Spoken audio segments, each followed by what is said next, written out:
मैं सविन सिंह अपनी ज्योग्राफी की लेक्चर सीरीज में आप सभी लोगों का स्वागत करता हूं। आज हम स्थानीय पवनों, खास करके चिनूक और फहेन पवन पर चर्चा करेंगे। Today I will discuss on the local winds, particularly chinook and foehn. Chinook हवा उत्तरी अमेरिका में राकीस पर्वत के पूर्वी ढलान की पदस्थली पर चलने वाली एक गर्म और शुष्क हवा है जो संयुक्त राज्य अमेरिका के दक्षिण में कोलोराडो से लेकर के उत्तर में कनाडा के ब्रिटिश कोलंबिया तक प्रवाहित होती है। Chinook is a warm and dry local winds that prevails on the foothills of eastern slope of Rockies Mountain from Colorado of United States of America in south to British Columbia of Canada in the north। ये Chinook हवा को Chinook क्यों कहते हैं? इसका नामकरण पश्चिमी संयुक्त राज्य अमेरिका के तटीय क्षेत्र में रहने वाले जो आदिवासी थे, मूल निवासी थे, उनका नाम वो चिनूक थे। उन्हीं के नाम पर इस गर्म और शुष्क हवा का नाम चिनूक किया गया है। The name Chinook wind has been derived from the original tribes Chinook living on the western coast of North America, mainly United States of America. अब हमें इनकी विशेषताओं के पहले इसकी उत्पत्ति के विषय में चर्चा करनी चाहिए। We must know the process of mechanism of origin of chinook winds. Actually वास्तव में चिनूक हवा चक्रवाती उत्पत्ति वाली है और actually the chinook wind is of cyclonic origin. शरद काल में प्रशांत महासागर से उठने वाले बनने वाले चक्रवात पूर्व दिशा की तरफ चलते हैं और संयुक्त राज्य अमेरिका के पूर्वी तटीय पहाड़ियों को पार करके जब ये राकीस पर्वत के पश्चिमी ढलान के सहारे ऊपर उठते हैं तो यहाँ पर हवाओं का तापमान शुष्क एडियाबेटिक रेट से प्रति 1000 मीटर ऊपर जाने पर कम होता जाता है। When the moisture laden wind associated with cyclonic storms coming from over the Pacific Ocean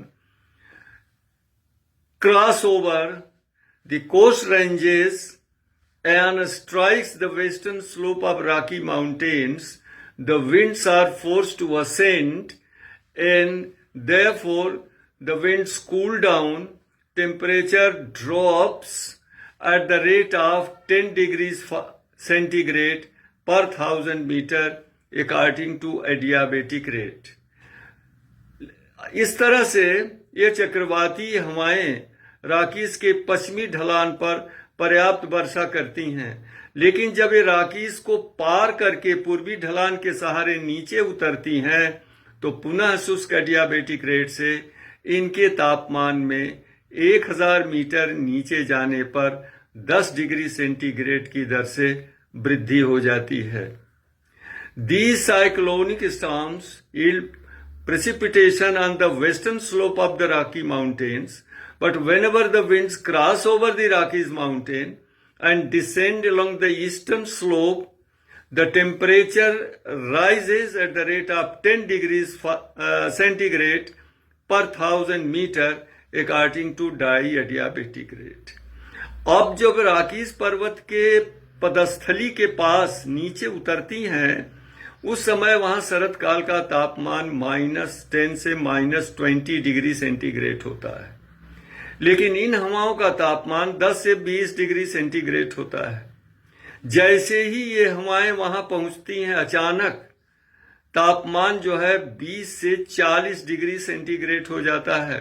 20 से 30 डिग्री सेंटीग्रेड हो जाता है, जिस कारण सतह पर जो हिमावरण होता है वो अचानक पिघल जाता है।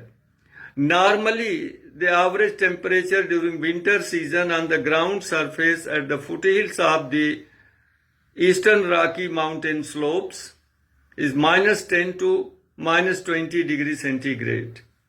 And the temperature of the Chinook wind is 10 to 20 degree centigrade.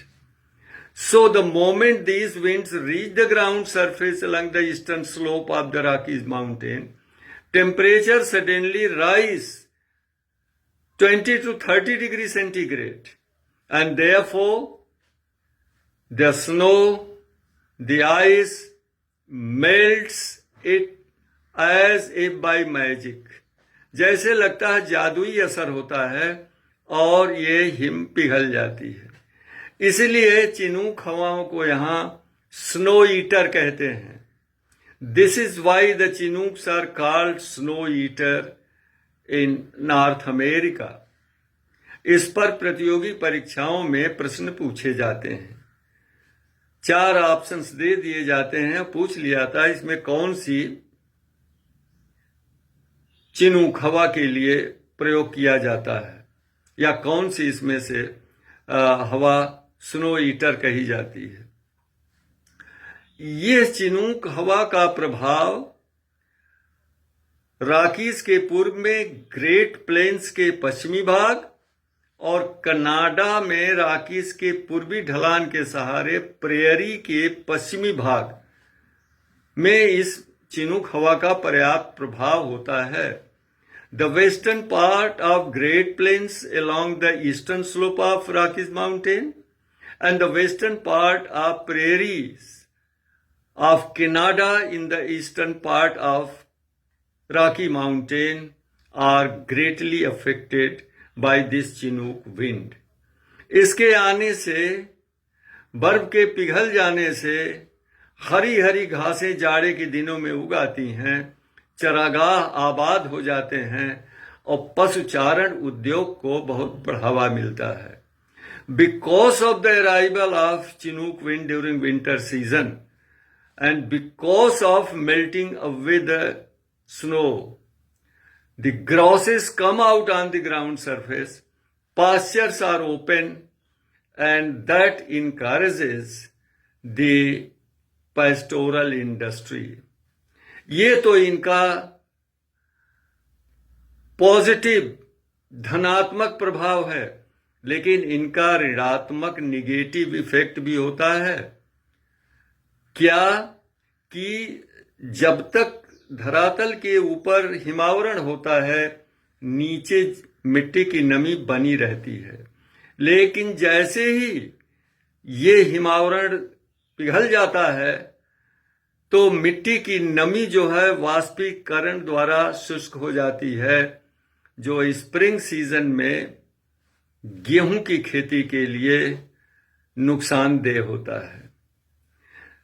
The negative impact of Chinook winds is that during winter season, till the ground surface is covered by snow and ice, the moisture of the soils below remains intact. But whenever the ice cover and snow cover is removed because of arrival of Chinook wind, the moisture in the soil is evaporated.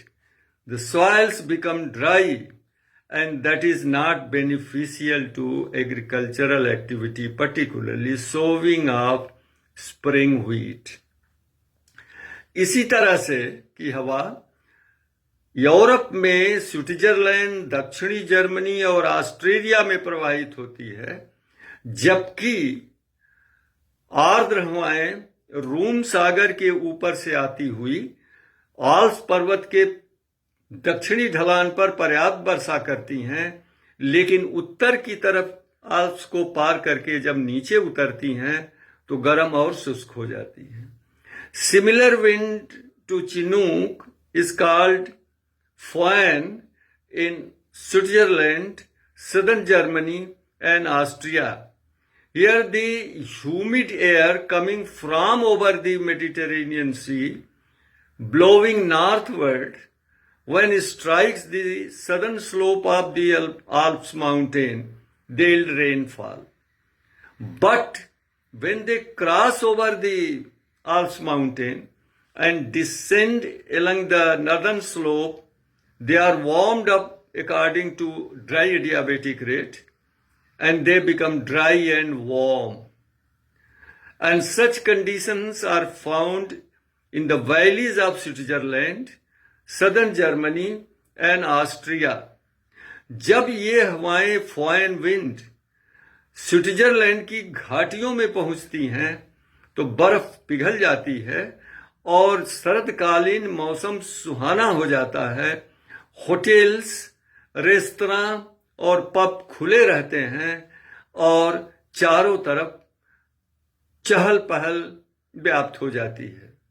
So whenever these foreign winds reach the valleys in Switzerland, then there is a very pleasant weather because of melting away of ice and snow. The hotel, restaurant and pubs are open, and therefore the tourist industry flourish in the valleys of Switzerland during winter season. This is why the valleys of Switzerland are called climatic oases.